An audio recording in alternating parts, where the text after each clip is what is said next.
books in that office you've read, because I'll just assume most of them.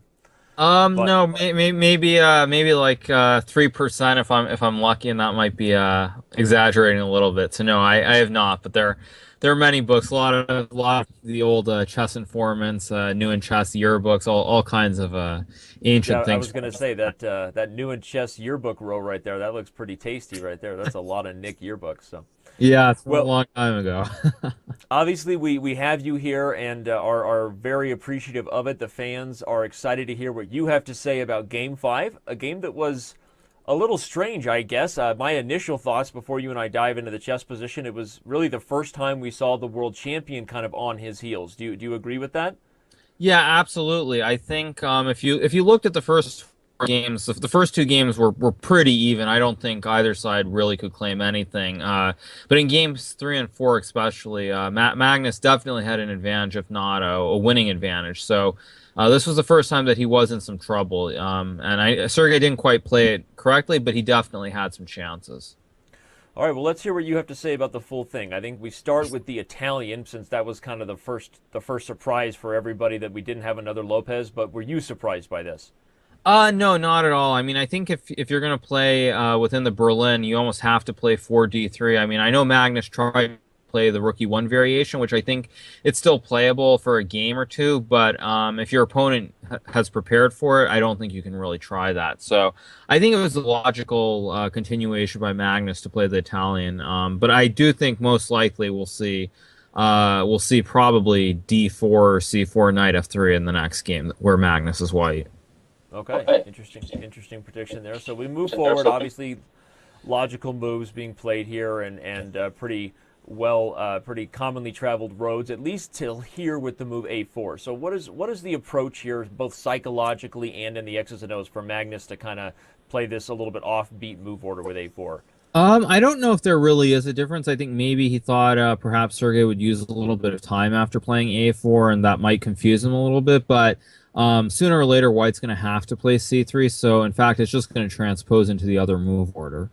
Okay, and that's, yeah, as you said, that's exactly what Exactly. happened. And Sure, and yeah. so where do you feel was the first critical moment that happened? I mean, this is a natural plan for White, and here Magnus plays, rather than the move that was played against you by Vichy Anand from the Grand Chess Tour Leuven, Belgium, Rapid and Blitz, that leg of the tour. He played this move Rookie 1. What do you think his motivation is there?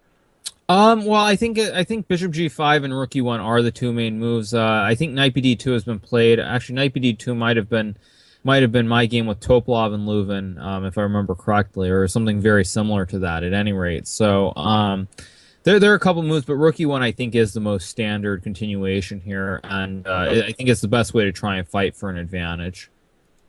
All right, well, so we move forward, and now with the, Yeah, and I would I say guess, 97. I think 97 is a different way of playing the position. I think after Rook E1, Bishop E6 has been played by a couple people, or Rook E8 followed by Bishop E6. okay. So to play 97 is a little bit different. It's a little bit unusual for sure. So his idea is clearly to bring the knight to the king side, since that's what he did next. But it has this potential drawback of relieving pressure on d4, and that is what Magnus struck with here. But is this really, are we getting a position that's going to give either side the ability to claim an advantage? No, I mean, as long as Black understands when to break open the center, or not to open the center, it should always be close to equal. And I think the way Sergey played was very convincing. In fact, after D4, when he followed it up with this move C6, Mm-hmm. and I think all these moves that he played are very natural, and so it makes a lot of sense. Okay. So I guess we continue, and we try to get to this first critical moment. When Sasha Ipatov joined in the opening stage, we talked a little bit about this common opening tactic for beginners, but we won't do that here. Let's just jump forward to Bishop takes F7 Yeah, and I Knight mean, I will takes, say and I think after Sergey found this knight takes e4 idea, should be close to equal. I okay, don't think White has any advantage whatsoever. okay. Okay, so you like this idea, and Magnus chooses to give up the bishop pair in this fashion that opens the F file. Right. Dynamically, you look at this position, and I agree totally, obviously, with you, and like that really matters. But I mean, Black has the F file and the bishop pair. So what was your feelings about the direction this game was going to head? I thought it was close to equal. I mean, I think really it's a question of if White plays something like 95 c5 at the right moment once black committed to d5, Hmm. I think it's completely fine. But I think if you if it's really a question of the timing, because if black is ever able to get say bishop f, actually if you just keep following the game with h6, like if black's able to get say bishop f5, queen f6, rook f8, and then bishop b8 and put the bishop on the long diagonal, then I Hmm. think that it's quite it's quite dangerous, and I think black will have very good attacking chances, especially along the f file. And it seems like that's the direction the game was heading, at least. White played knight e5, but after takes, and queen h4, this is when things really started to heat up. I think initially the engines, almost like black, it's kind of equal, but then Magnus plays this sort of surprising rook f3, saying he doesn't care about the b4 pawn.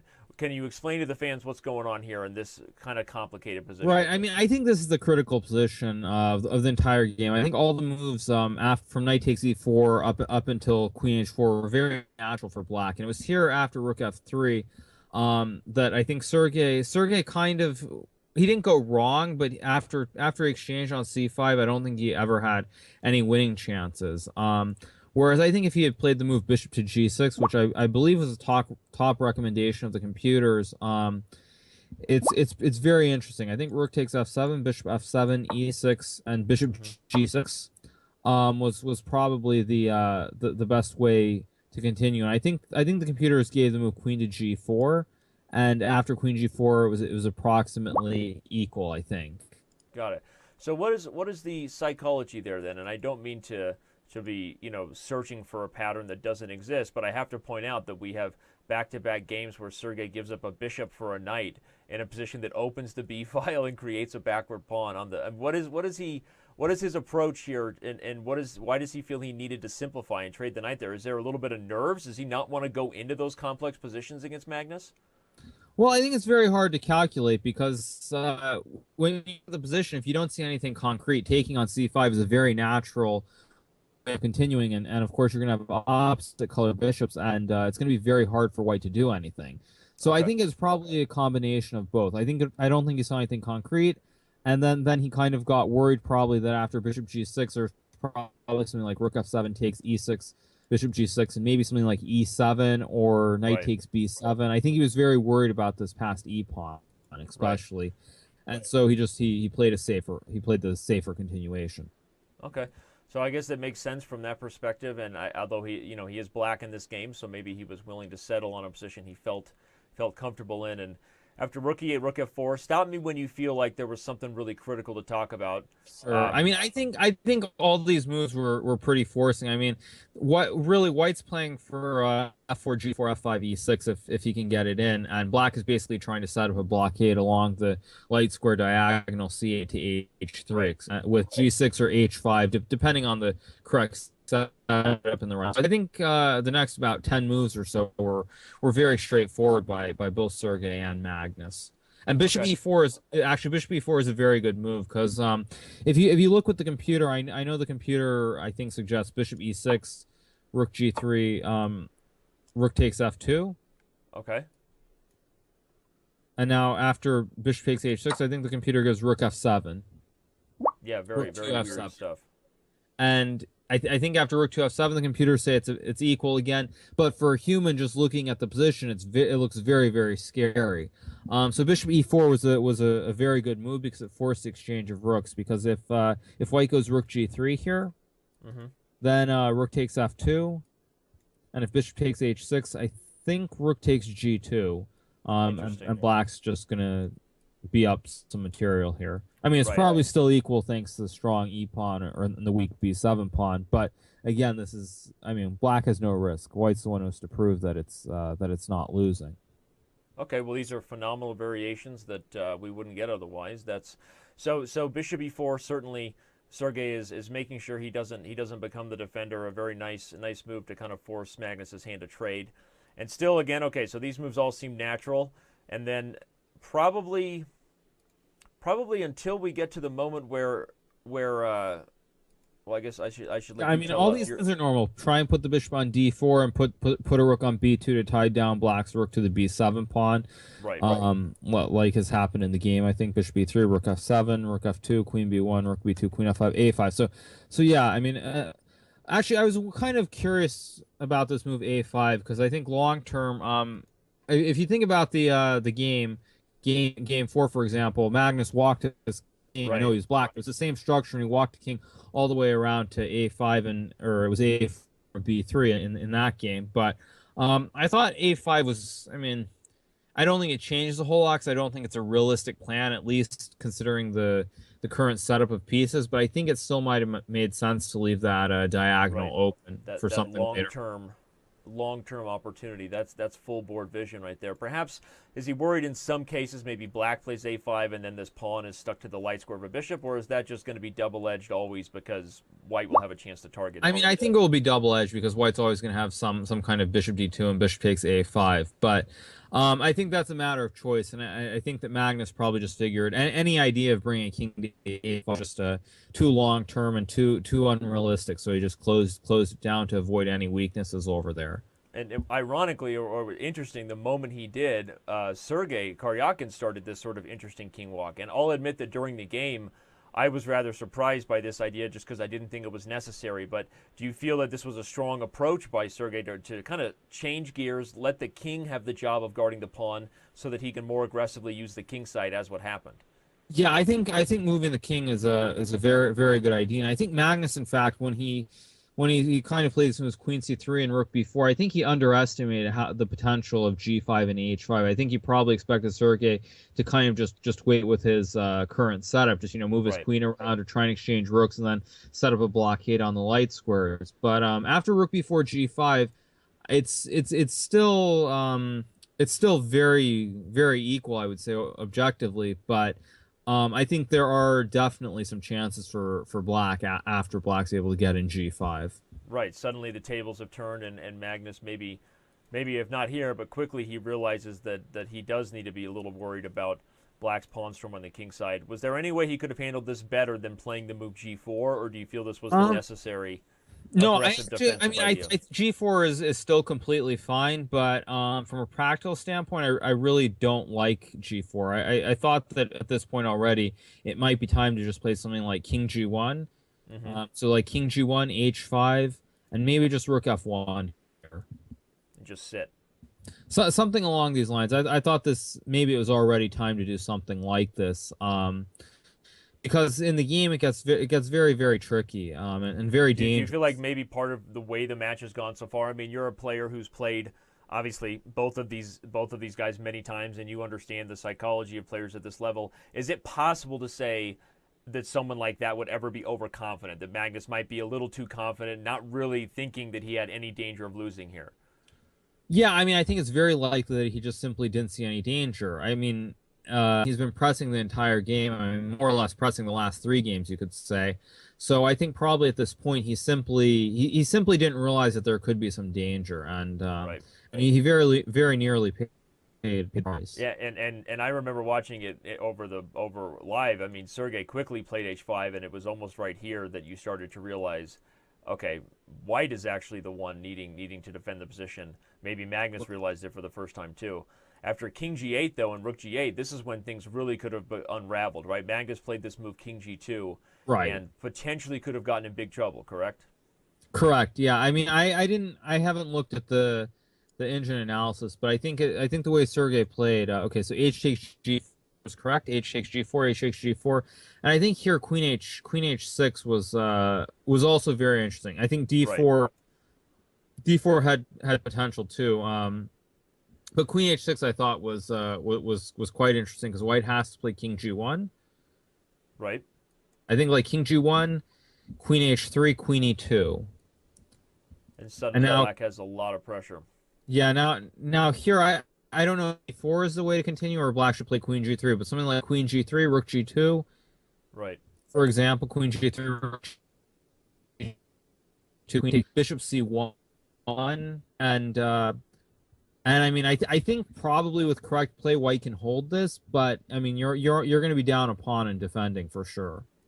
Yeah, and another line that was given by Robert Hess's analysis after Queen H6, if White tried Bishop D4 to stop this idea of D4, since we saw it was effective in the game, then he Hmm. would be committed to this king run, which is certainly would not be a Right. pleasant idea for White to have to defend. Right, and this So this might be okay too, but again, it's a position where you can't calculate force lines to the end, and if you can't do that, it's very easy to get very scared. Because if the queen infiltrates, I mean, like queen h1, king e2, mhm, queen b1, I mean, all it takes is like queen right, b1, some sack on g4, rook h1, or all kinds of different things. right. So, Yeah, this is um, exactly the kind of position you would be very afraid to play, especially under time trouble.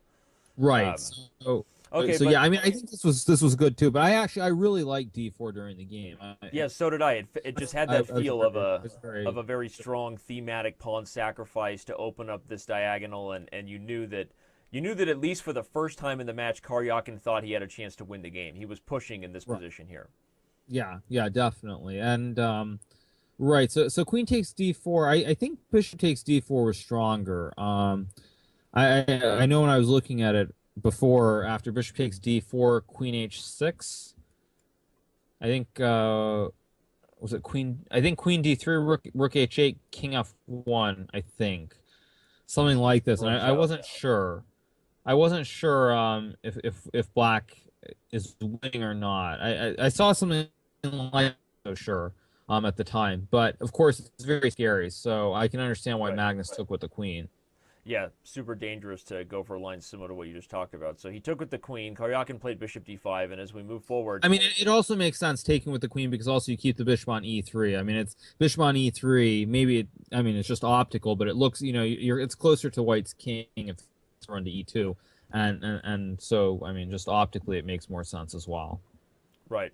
And one of the things that was highlighted here is that it after, especially right after sacrificing a pawn, the immediate instinct is to then prove the purpose of sacrificing that pawn by putting a piece on that square and putting pressure on the diagonal. But really, that immediate move might have been one of the last chances Karyakin had to really push for the win, and instead of playing bishop d5, but just play rook h8 immediately and just Right. go for the h file here. Right. I think after Rook H8, it would have been very interesting to see how Magnus would have continued because I think Queen E4 is almost in this position. And then And after Queen a move like H6, queen King h6, then F1. he tries to run away. Yeah, King F1, Queen H1, King E2, Queen A1. And I don't know what's going on here. I mean, it's of course very unclear. I think I saw the computers giving someone like Bishop takes G5. Wow. Um, like I think was it Bishop G5, Rook H1, and maybe Bishop D2, or maybe even instead of Bishop G5, there's one I think with Rook F1 as well, which was very complicated too. But I think if this had happened in the game, I think there's a very good chance that Sergey would have won. I mean, I think it's just extremely hard to play from the white side at this Right, point. an opposite code bishop attack gone wild here, and in exactly the kind of way that, like you said, you lose under time pressure. Easy for white to blunder. But he didn't. He played bishop d5, and Carlsen Right. didn't have to be asked twice to slow down the idea of rook h8. He played the move e6, Right. sacrificing the pawn to prevent exactly these kind of direct ideas, right? Right. I mean, I know the computers give some line with King G3, Queen B1, Queen B2 being a draw, but for human again, I think E6 it's a very very nice way to just kind of kill everything. Right. You stop Rook H8, you open diagonals, you open the diagonal as well. And I think after E6, realistically, Black doesn't have any chances to win anymore. And you are probably right, both from your very strong human perspective and the engines. Though they gave Black better chances for a little while. Really, as soon as Mm. f4 came in, Magnus was forcing the queens off the board, and uh, there was probably nothing really else to go here. And Karyakin says, "I'm not even going to try to play the position on. Let's Right. trade rooks." And so the draw was agreed. So before we let you go, Hikaru, again, thank you for the incredible diving into all the details of the game, but what has been your general perception of the match so far? Is it possible that at some point here Magnus might start to look back at games 3 and 4 with some regret? I know Magnus, as we know, is one of the best in the world at overcoming losses and focusing on the moment, but at this point he really let a couple games get away, and with now going into the half point of the match, what a lot of people don't know is Carlsen now plays Black Two twice in games a in a row, row. two Yeah. games in a row, right? And so how do you see the match shaping out with the Russian having two opportunities to be the aggressor, and with Magnus, whether he says so or not, he's got to have a little bit in the back of his mind that he missed some chances at the early part of the match. Do you agree with that kind of Uh, psychology? Yeah, I mean, I think the first thing is obviously the longer it goes without Magnus winning, the better chance that Karyakin has, simply because then one game has the potential to change the match completely, and in one game anything can happen.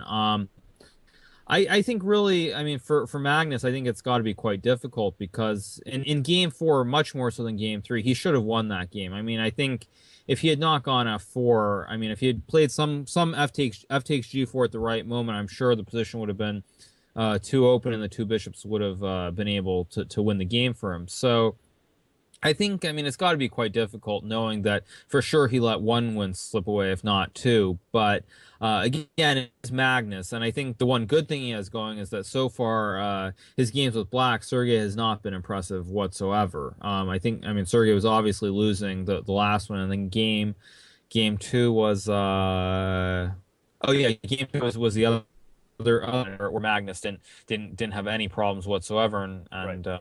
so I think that's the one good thing. I mean, there are good things and bad things, but I think certainly the trend is definitely in favor of Sergey. I mean, two positions close to the lost.